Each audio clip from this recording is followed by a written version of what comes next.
faire quand quelqu'un fait quelque chose de vraiment dingue et qui vous blesse, au lieu de vous mettre en colère et de piquer une crise et d'essayer de le lui faire payer et de l'exclure pour un temps, vous pouvez être la personne la plus grande et dire « Tu sais quoi, je ne veux pas que nous ayons des problèmes. Écoute, j'ai fait beaucoup de choses dingues dans ma vie. Je comprends. Vous savez, beaucoup de fois, les gens nous blessent et ils ne savent même pas qu'ils nous ont blessés. Ils ont passé une rude journée, une mauvaise journée. Et ils ne comprennent même pas vraiment ce qu'ils font. Ma fille faisait la queue dans une pharmacie et attendait pour voir une prescription et l'employé se comportait comme une abrutie.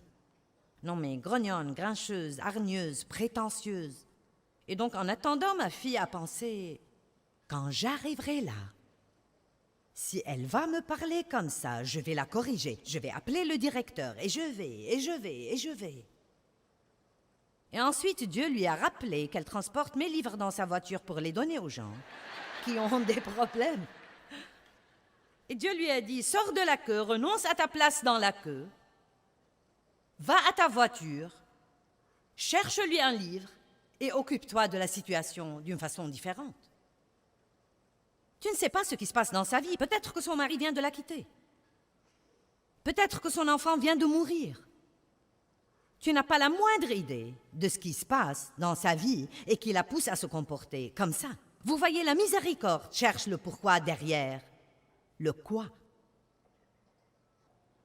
Et donc, ce qu'elle a dit, vous savez, quand elle est finalement arrivée là, elle a dit, tu sais, je crois que tu as eu une rude journée.